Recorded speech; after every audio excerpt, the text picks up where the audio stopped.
বন্ধুসকল লৈ আহিছোঁ ব্ৰিক ব্ৰেকিং এডিআৰিৰ দৰে চতুৰ্থ বৰ্গৰ চাকৰি মুকলি হৈছে। অফলাইন আবেদন কৰিব লাগিব আপোনালোকে। CMৰ ফালৰ পৰাও আপডেট আহি গৈছে যে এডিআৰি আহোঁতে পলম হ'ব এইবাৰ, গতিকে আপোনালোকে ইয়াতে এপ্লাই কৰিব পাৰিব। বৰ্তমান সময়ত শিক্ষা যদি আপুনি 8 বা 10 বা 12 পাছ হয় তেনে ক্ষেত্ৰত আবেদন কৰিবই লাগিব বা কৰিবই পাৰিব। বয়স 18 পৰা 55 লৈ ৰিজাৰ্ভেশ্যন মিলাই দৰমহা ইয়াত 12ৰ পৰা 52,000 লৈ, যিটো বেছিক পে, গ্ৰেড পে 3,900 প্ৰতিমাহে। এইখিনিতে জনাও বন্ধুসকল, যদি আপোনালোকে আমাৰ চেনেলত প্ৰথমবাৰ আহিছে ছাবস্ক্ৰাইব কৰি বেল আইকনটো প্ৰেছ কৰি ল'ব, তেতিয়া কি হ'ব, আমি ভিডিঅ' দিলে আপোনালোকে নটিফিকেশ্যন লাভ কৰিব এনেকুৱা ধৰণৰ। প্ৰথমে মই যিহেতু থাম্বনেইলতে উল্লেখ কৰিছোঁ যে অফলাইন আবেদন হয়, আপোনালোকক এই ষ্টেণ্ডাৰ্ড ফৰ্মখন লাগিব।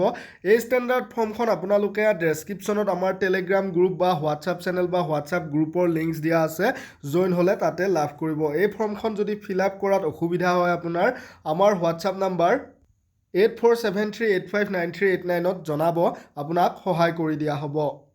মৰমৰ বন্ধু বান্ধৱীসকল, দেখিছে আপোনালোকে নিশ্চয় office of the chief judicial magistrate Kamrup গুৱাহাটীৰ পৰা 23 ফেব্ৰুৱাৰীতে এইখন এডভাৰটাইজমেণ্ট আহিছে।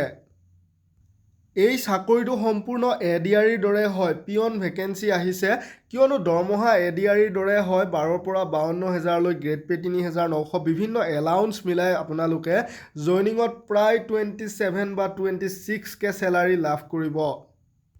কোৱালিফিকেশ্যন ইয়াতে উল্লেখ আছে, মিনিমাম 8 পাছ হ'লে আপোনালোকে আবেদন কৰিব পাৰিব। চিলেকশ্যন প্ৰচেছ ইয়াতে উল্লেখ কৰিছে যে কামৰূপ মেট্ৰৰ যিটো অফিচিয়েল ৱেবছাইট আছে তাত পিছৰ পৰ্যায়ত চিলেকশ্যন প্ৰচেছটো নটিফাই কৰি দিব। আপোনালোকে চিন্তা কৰিব নালাগে, এপ্লাইটো কৰিলেই হ'ল। এতিয়া আমাৰ চেনেল ছাবস্ক্ৰাইব কৰি বেল আইকন প্ৰেছ কৰি ৰাখিলে এনেও খবৰবোৰ পায়ে থাকিব। মৰমৰ বন্ধু বান্ধৱীসকল, আবেদন কৰিবলৈ আপোনালোকক 4 copy recent passport size photo লাগিব।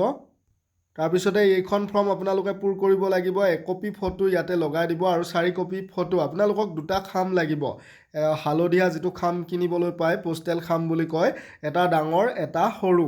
আপোনালোকে সৰু খামটো লগত ভৰাই দিব লাগিব। আপোনালোকৰ সকলো অৰিজিনেল নথি পত্ৰ জেৰক্স কৰিব। জেৰক্স কৰি যেনে ধৰক 8 পাছে যদি আবেদন কৰে, 8 পাছ, মাৰ্কশ্বিট, চাৰ্টিফিকেট, কাষ্ট চাৰ্টিফিকেট, আধাৰ, সকলো জেৰক্স কৰি এই ফৰ্মখনৰ বেক চাইডে গাঁঠি দিব আৰু ভাঁজ কৰি আৰু এটা হালধীয়া খাম, সৰু এটা হালধীয়া খামে সৈতে এই ডাঙৰ হালধীয়া খামটোত ভৰাই দিব। তাৰপিছত আপোনালোকে পোষ্টেল যোগে chief judicial magistrate Kamrup metro' Panbazar GAD building near cotton college road Guwahati 781001 এই এড্ৰেছত পোষ্ট কৰি দিব পাৰিব। আঁতৰৰ সকলে, ওচৰৰ সকলে গৈ ড্ৰপ বক্সতো থৈ আহিব পাৰিব।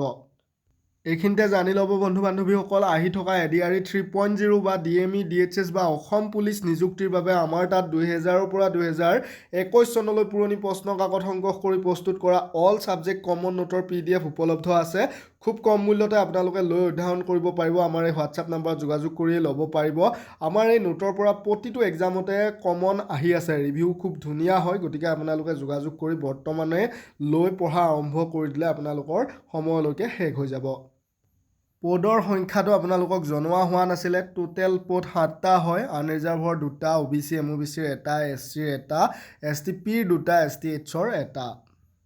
আৰু মন দিব যে আপোনালোকে 9 মাৰ্চৰ আগতে এপ্লাই কৰিব লাগিব। যিসকলে ওচৰৰ হয় ডাইৰেক্ট এড্ৰেছত গৈ ড্ৰপ কৰিব, তেওঁলোকে 9 মাৰ্চতো গৈ দিব পাৰে, কথা নাই। কিন্তু গোটেই অসমৰ কেণ্ডিডেটে যিহেতু এপ্লাই কৰিব, যেনে ধৰক যোৰহাট, ধেমাজি, তেনেকৈ ধৰক আপাৰৰ কেণ্ডিডেটবিলাকে বা একেবাৰে নামনিৰ কেণ্ডিডেটবিলাকে কিন্তু সময়তকৈ অলপ আগতে এপ্লাই কৰিব। কমতে 7 দিন আগতে এপ্লাইটো কৰিব, যাতে ধুনীয়াকৈ আহি পোষ্ট যোগে উপস্থিত হয়হি এই এড্ৰেছত।